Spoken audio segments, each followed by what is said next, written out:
Okay, so today we're gonna be going over lipid disorders. We're gonna be going briefly over fluid and electrolytes. We're gonna be talking about some diuretics and renal failure issues, and for sure hypertension. Okay, so hypertension for sure. It is a lot. It's very topic heavy. If there's something we don't get to today, which is a high probability, then I'll probably just do a recording and throw it up on Canvas for you guys. Okay.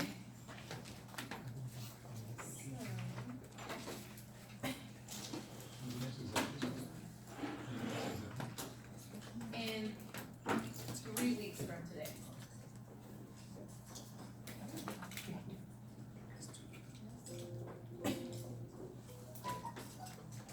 Okay, so here we have global causes of all deaths.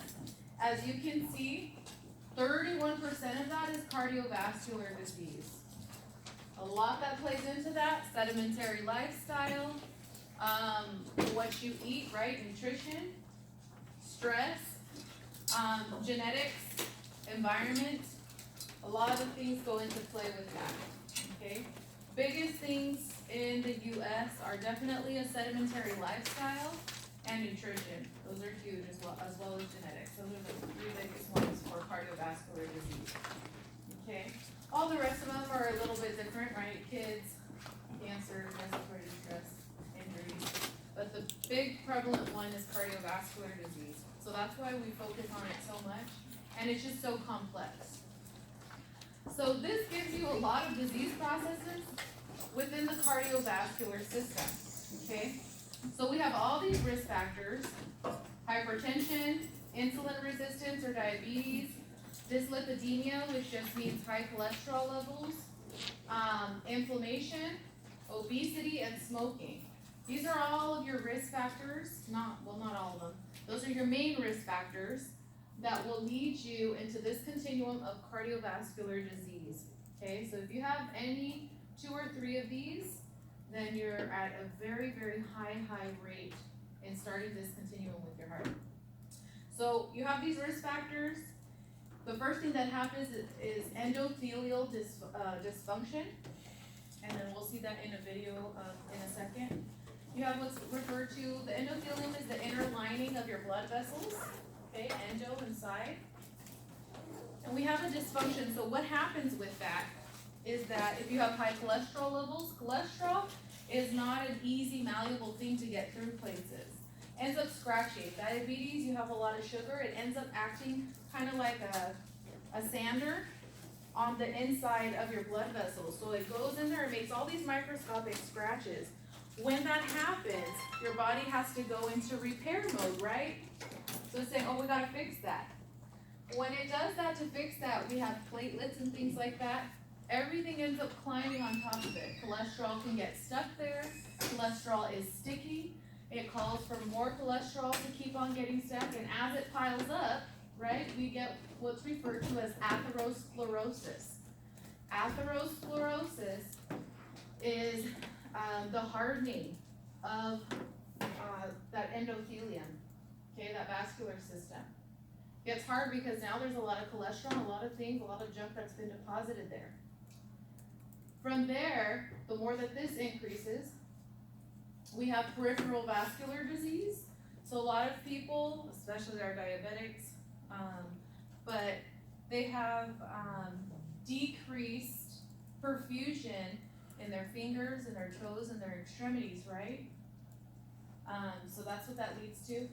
Once that continues to happen, you get what we refer to as a heart attack. In medical terms, it's a myocardial ischemia or infarction. And that kind of progresses here, okay? You get angina. Angina is that chest pain. Because you have that narrowing, you have that atherosclerosis happening, you're not allowing certain areas of your body to perfuse, right? Whenever you make something smaller or more narrow, or it's too hard to pass through there, the blood and everything that it holds, its nutrients, is not able to get to whatever's past that. So depending on where this is happening, it can give you a heart attack in your heart. It can give you a a stroke. It can give you a stroke brain, it can give you what we refer to as a DVT in your lower extremities, or it can give you a pulmonary embolus if it ends up going to your lungs, okay? And I actually have a friend's brother who was 28 that died from a PE. Totally healthy, he runs runs everything, so, and just literally dropped dead from a PE. So, from there you have the atherothrombosis. So a thrombus is a piece that breaks off, okay, from those sclerotic parts. The piece breaks off of there, travels, and then blocks something. So depending on if it's blocking a vessel in the heart, you get a heart attack. If it's blocking a vessel in the brain, you get a stroke, an ischemic stroke. Again, if it goes to your extremities, it'll give you what we refer to as a DVT or deep vein thrombosis. Or if it travels to the lungs, you get a pulmonary embolus, okay? So when that happens, very quickly it causes pain, right? Because oxygen is not being supplied to that area, and that hurts. When that happens, you lose muscle, you have hormonal activation. If it's in the heart, you can get arrhythmias and sudden death, right? We refer to as a massive heart attack. But if you start going through and just have small levels of ischemia and it just keeps going, you say, oh, the pain went away, and then later on you get a little bit more pain, and then you keep going and a little more pain. Everything's just increasing. It's just like increasing traffic on a freeway, right? It may not come to a halt, but it's getting slower and slower and slower, and at some point it is gonna stop. So when that happens, those slow movements, we have what's referred to as remodeling. So your body is very smart. It tries to find a different avenue. How can I still get perfusion to this area, right? Is there a way I can go around just like we do in traffic, right? We're like, okay, let's find a GPS and find out what alternate routes I can take. Your body does the same thing. It can actually build new blood vessels, what we call collaterals, everywhere. Spider veins, right, are a part of that. In our extremities, our heart does that as well. So many times they won't find it until they do a diagnostic test, but they'll see collaterals, and so they know that it's been a long time that that person's heart has not been able to be perfused because they have so many collaterals or rerouting, if you will, happening, and that takes time. From there, if it continues, you have ventricular dilation, so your ventricles, which are the pumps of the heart, right, end up dilating, because guess what? They're having to work harder and harder to try to get that perfusion to those areas of the body. So they end up being overworked. From there, because they're overworked, we have heart failure, right? A pump can only work so hard. Once we get to that point, they can also are at increased risk for stroke. Then they have what we refer to as heart disease or end-stage heart disease that can cause brain damage. They're in major increase for stroke at that point. And then they can have cardio-cerebrovascular death. Okay, so this is how a lot of our people are dying in this country. And all of these preventable risk factors, right? You can get all these things, your hypertension, you can get that under control. Diabetes, you can control that. Dyslipidemia, you can control that. Inflammation, we talked about that the past 2 weeks, right? You can control that too. Obesity for sure, and smoking. So all of these are risk factors that are up to each individual to be able to change. We have genetic risk factors. It is very highly known that African Americans first have a very increased risk for hypertension just genetically. Hispanics and Latinos have a high risk of diabetes, which also gets them into this cardiovascular continuum, okay? You can't have diabetes without the cardiovascular disease coming in at some point, and vice versa. If you get cardiovascular disease, you will end up getting diabetes as well. They're pretty much married to each other. Any questions on this? Okay, I know it's a lot of information. I just want to show you this before we get into the fun stuff. Okay, so before I go into this, I'm going to show you guys a quick video. I posted it for you guys.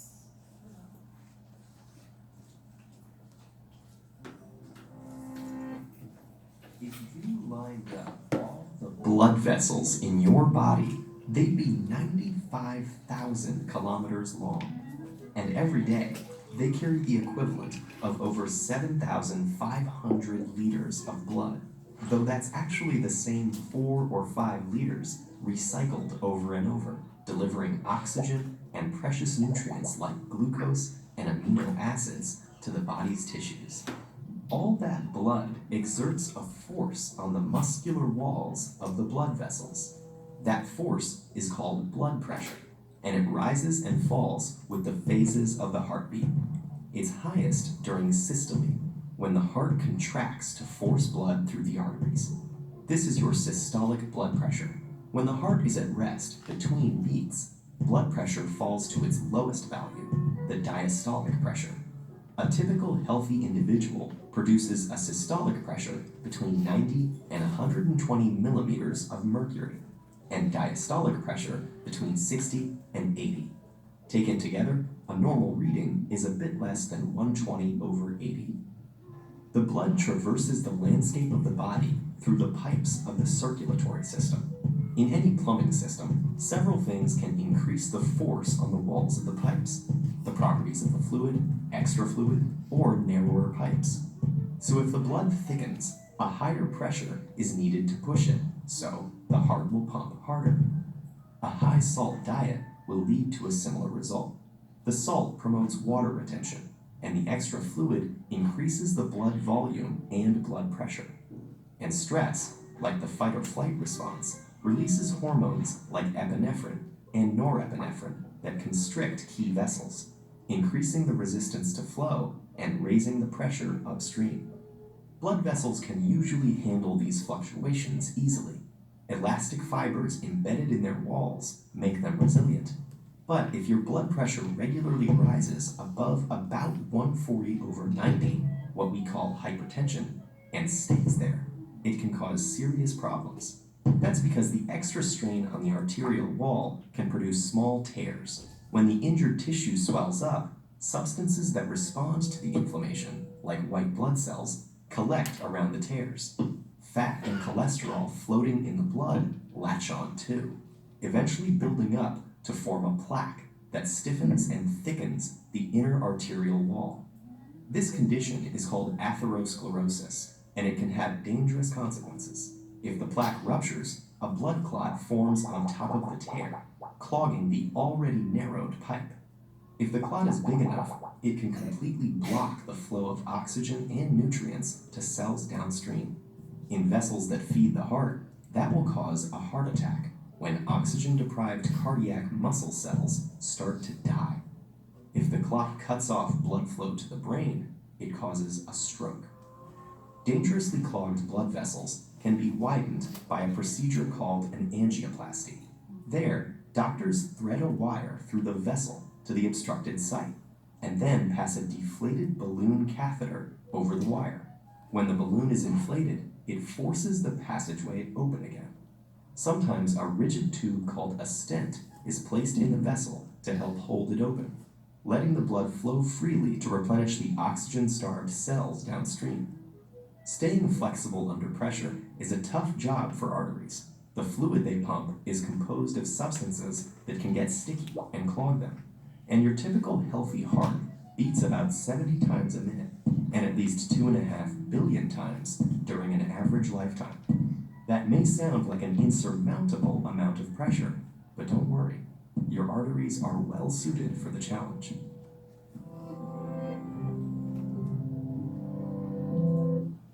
I think that gives like a good little synopsis, right? Okay.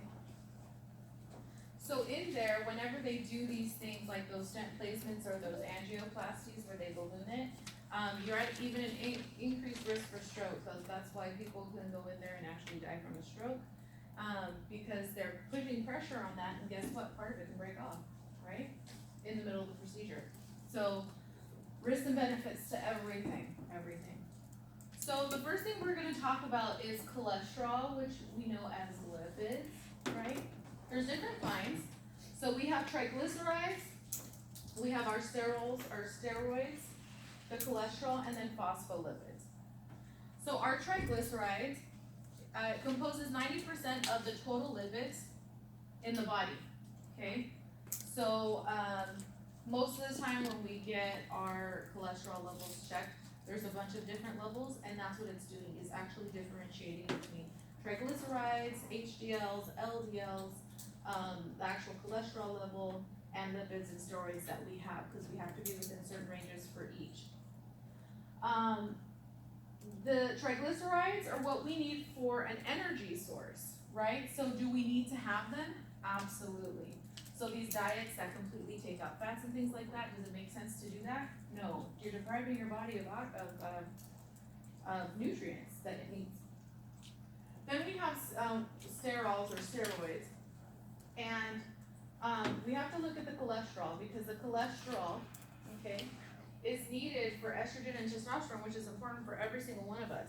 All of us carry both, right, estrogen and testosterone. It's just which one is more prevalent is what makes us male or female, okay? Then we have phospholipids, if you remember way back to anatomy and physiology, right? The biphospholipid layer of the cells and things like that. That's our building block for our plasma membranes, okay? So absolutely, we need these. We need lipids, but we don't need them that much. We don't need them to be elevated, because like we saw in the video, can cause a lot of cardiovascular issues. And just remember, he talked about, you know, if we actually took our entire vascular system and spread it around, how many times, you know, it's like 94,000 kilometers or something like that. This process can be happening, the atherosclerosis and all that, in any part of that. It's not just one section, right? It can be happening the whole way through. So the implications for that are really, really, really, really bad, okay? So these are the normal ranges for a lipid profile when they pull one. As you get older, they'll always pull one. If I put my husband's on here, you guys would die. I don't know how he hasn't died of a heart attack, but he won't stop eating freaking meat, so, and like, yeah, seafood, he's Filipino, so that's all they eat. Like a vegetable, and that's unheard of. And so, I'm the complete opposite. How I am bigger than him, I don't understand. But my cholesterol levels are actually even higher or even way below the norms on the good end of it. So cholesterol, you really want it to be less than 200. If it's 198, you still got issues, okay? So borderline is 200 to 239, and then high risk is 240. I think my husband was in the 400s for this one. So I was like, you better not stop paying your life insurance. Okay, skipping a month. Triglycerides, okay, should be less than 150. Borderline is 150 to 199. And then 200 to 499 is high risk. I think this one is in the 500s. And then HDLs are your happy, right? These are your good, this is your good cholesterol. Happy, HDL. So you really want it 60, your borderline. If it's less than that, 35 to 45, and less than 35, you're not good. I think I was in the 70s or 80s, and his was like way down here. He was like, what the? Did you weigh more? I was like, it doesn't matter. So LDLs is your lousy cholesterol, okay? L for lousy, LDL. Your desirable is 60 to 130, okay? Borderline is 130 to 159, and 160 to 189 is a high risk. Of course, these can go way higher or lower than the numbers on here. He was way high on this one too. And then they'll do a ratio, a cholesterol to HDL ratio, because sometimes you can kind of make it up a little bit right here. Yeah, that didn't happen for him. So desirable is 4 when you take the cholesterol over the HDL. Borderline is 5, and high risk is 6. Okay, so you might still be okay with the ratio,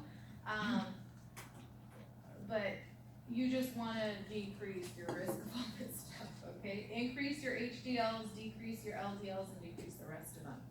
Okay, so what we're going to concentrate on is what happens when it's increased. Okay. So, drugs for dyslipidemia, which means out of normal range, right, for lipids.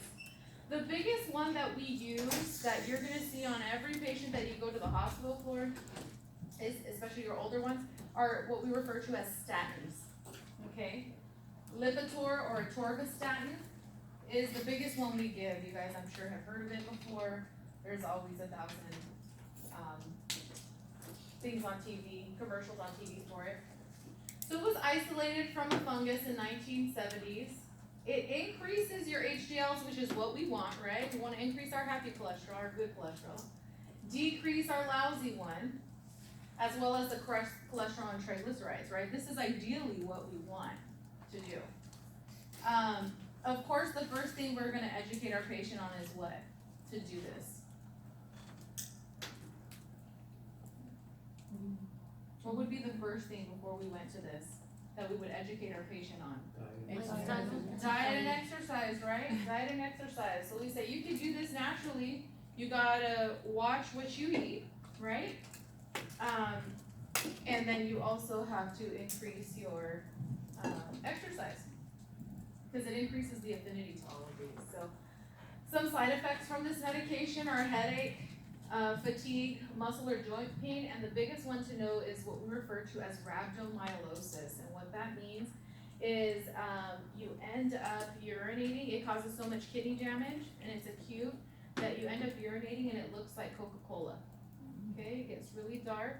A lot of proteins in your kidneys are being broken down. Your muscles are being broken down, and that's not meant to pass through your kidneys.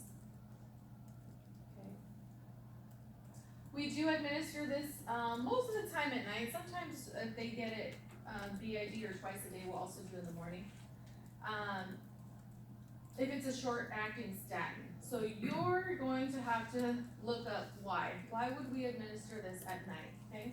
For this one, we have to give you guys a little bit of homework just because there's a lot to go over. But I give you guys the easy one.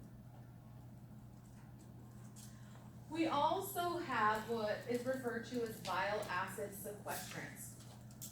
Biggest one we use for that, this one is not that big locally that I've seen, is Questran. But what it does, like you can see here, cholesterol is released from the liver, okay? That goes into an artery, so it's free flowing.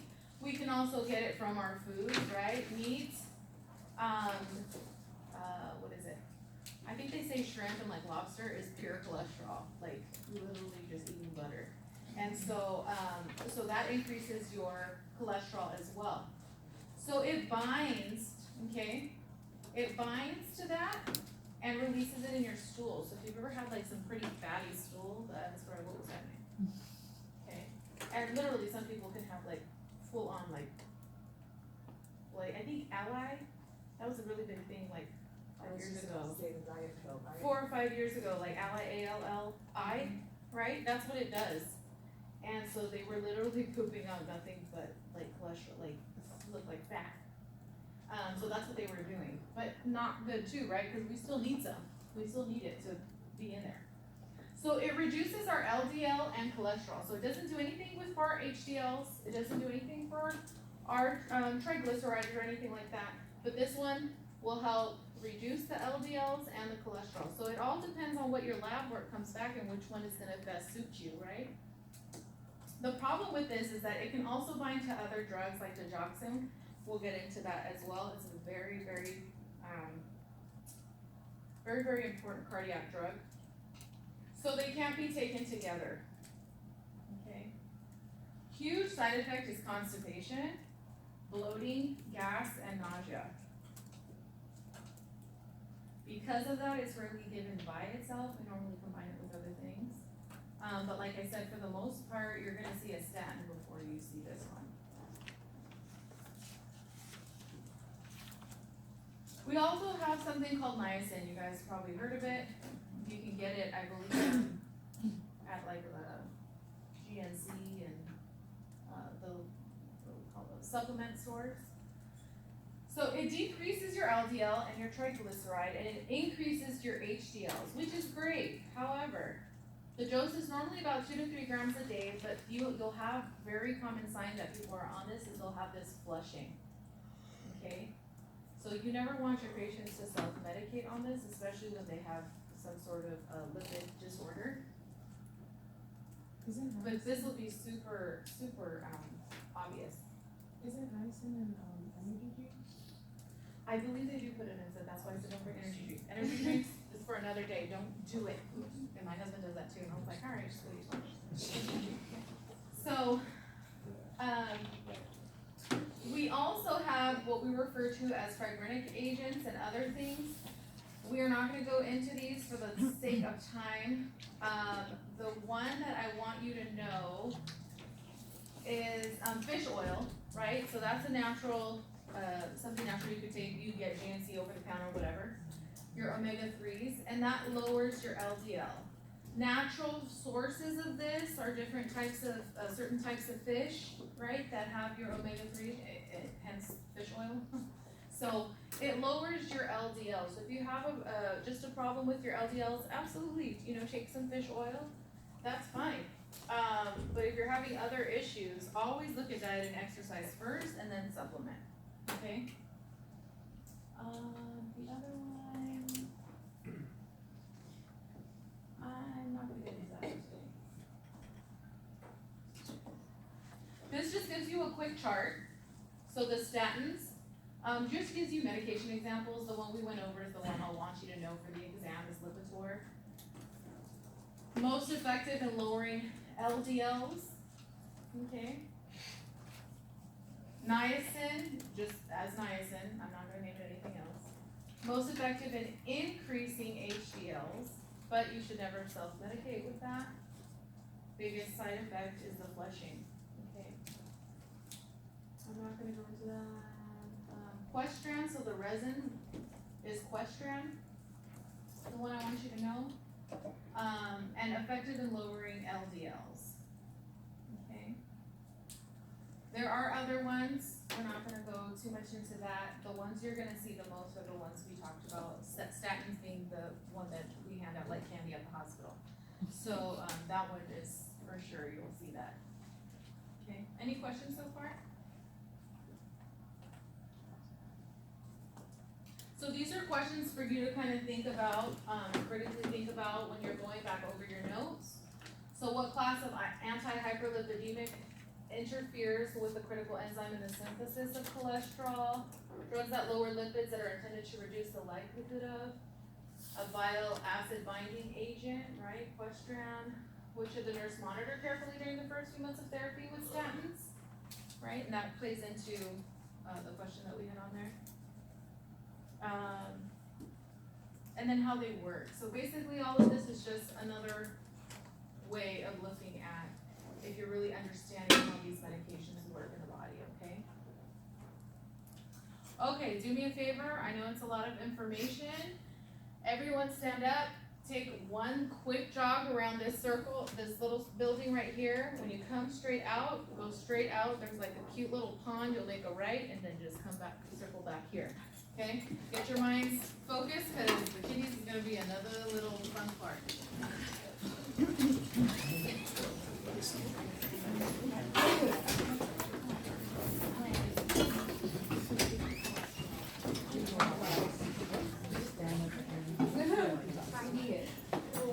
Not necessarily, so your liver is responsible for the storing of cholesterol. Enzymes to absorb it when you eat it. So whenever you're eating it, it's just stored in your liver. The 8th, when's the 8th? Tuesday, right? That's not good. So you already have a store in your liver for it, and then on top of that, you've got it going around if you're increasing it. So at some point, your body's like, okay, I have a bunch here, and I have a bunch there, like, how are we getting rid of this now? Because the more it circulates is when you have the increase in issues cardiovascularly. Because I was reading a book where they were talking about like how before they asked people not to eat eggs and now they're like saying that it's okay. There's a lot of controversy over that right now. Okay. And right now, it's like huge controversy, it's whether eggs, So that really would contain still, the cholesterol, we tell Yeah. people to stay away from it, so that's a big controversy right now. so that would still be like you were saying, like lobster and shrimp. Oh, that's for sure, that's like pure And the meat. cholesterol. Okay, so the diet does affect. Oh, absolutely, the first thing we'll tell you to do is change your diet. Okay. Reduce red meats, reduce, any red meats, reduce like the shrimp and the lobster, those types. But then you can also increase the things that have omega-3s, and I can't remember what fish, cause I'm not a fish person, I can't remember what fish, but I think like salmon and, yeah, like salmon or something like that. Yeah. They have that, and that, when you increase that, then also helps reduce the rest. Okay. Yeah, but your diet is always number one. Okay, yeah, that's what I was confused about, thank you.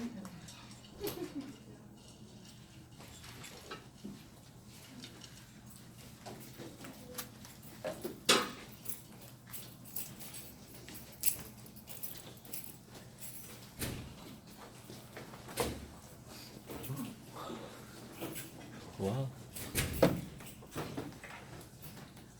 Did you see?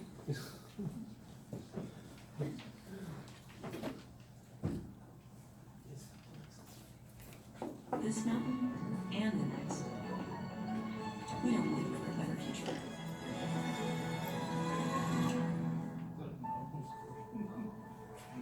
I thought that was just something.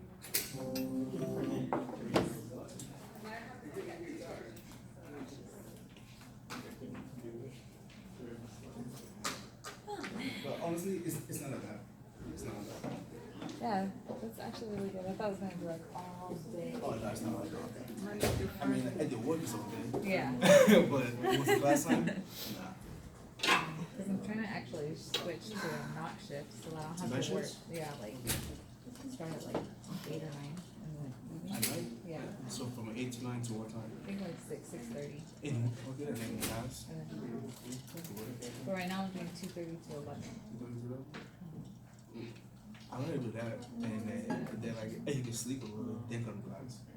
So I'm not saying kind of feel No, because I have some being, I can take classes, not well, she was pretty fast, like she was just going and stuff, and then just like, so she Wisdom? Yes. I know. It's actually scary, like in the morning classes. Yeah, that's So why I you have just one get at it, and you 7:30, know. I have one at 8. And I'm like, dang. And like my dad. Yeah. Wait, are you, No. is she doing that? It's almost done, yeah. There's only 2 more classes left. Only 2 more left. It is boring. I was falling asleep in the last one. I was literally like, I'm like, I've been and I was studying. like this. And then I was like, man, I need something. So I got like some cookies and I was drinking my coffee and then I was staying awake. We're gonna start. Okay. Somebody want to say that? You know? Anyone else? Good. For you? I'm not sure how long chocolate lasts. Oh, Yeah, last one. so we're gonna go into this video real quick. Now this talks about the kidneys, heart, kidneys, also married to each other. Heart just loves everybody, right? Just one place love. So, we're gonna get into the kidneys. It has a lot to play into it as well. When we talk about, cardiovascular disease. So it'll give you these tidbits. It's a hot day, and you've just downed several glasses of water, one after the other. Behind the sudden urge that follows are 2 bean-shaped organs that work as fine-tuned internal sensors. They balance the amount of fluid in your body, detect waste in your blood, and know when to release the vitamins, minerals, and hormones you need to stay alive. Say hello to your kidneys. The main role of these organs is to dispose of waste products and to turn them into urine. The body's 8 liters of blood pass through the kidneys between 20 and 25 times each day, meaning that together, these organs filter about 180 liters every 24 hours.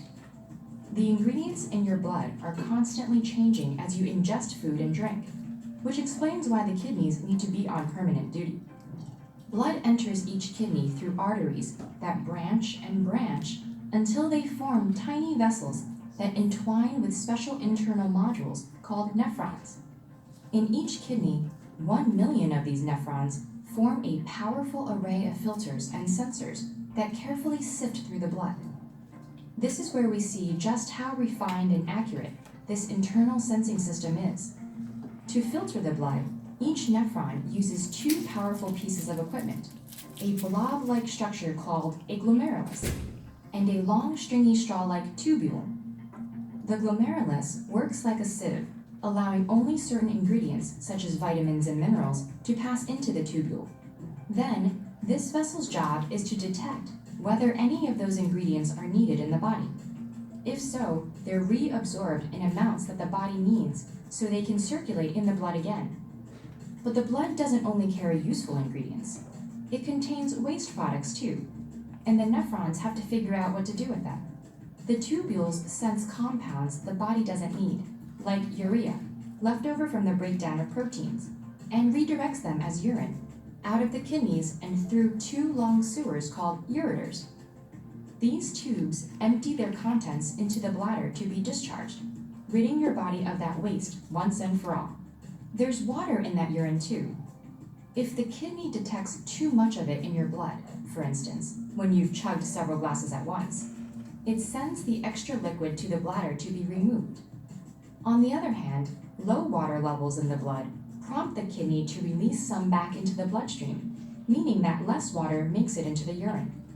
This is why urine appears yellower when you're less hydrated. By controlling water, your kidneys stabilize the body's fluid levels. But this fine balancing act isn't the kidney's only skill.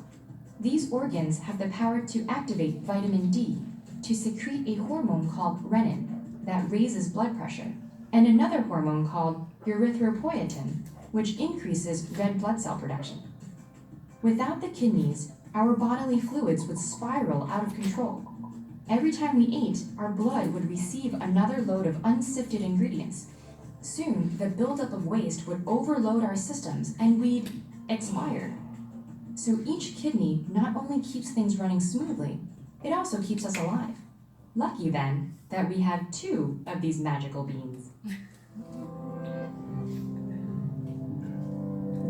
And my friend that just had her transplant, that's what she calls it. She's like, oh, my little bean. That's what she refers to it. Okay, so as we can see, the kidneys play a very vital role. That's why if your kidneys start to shut down, absolutely, we have how many, you could go down the freeway and see how many dialysis centers, right? And how many people are on the list for transplants for them. It's really, really high. So, in a healthy kidney, right, we have sodium and water removal, again, all based on these internal sensors that we have of, hey, we need you, no, we don't. We have waste removal and hormone production, like I talked about renin, which we'll get into in a second, as well as erythropoietin, which is essential for us to create red blood cells, which has to do with oxygenation, right? If we don't have red blood cells, you can't oxygenate or perfuse anything. Good luck on surviving very long with that. In unhealthy, right, problems, you have fluid overload, those sensors are no good anymore, or your diet, like I mentioned, high sodium, as well as a couple other things, can cause fluid overload. So now you have too much fluid in your body, and that's what we refer to as well as congestive heart failure. That's a huge sign of congestive heart failure is fluid overload. And it backs up first into the cardiovascular system, but where does the cardiovascular system end up? Where does it end up? Heart. Huh? Well, your heart, but where does it end up? In the blood. In your blood, and where does that go? Lungs. Everywhere, right? So you get fluid overload, you'll end up having it everywhere. Simple questions, guys, simple questions. You guys are like, wait, she's asking me something. Simple. Fluid overload, right? It might just start because of gravity. It might start in your leg.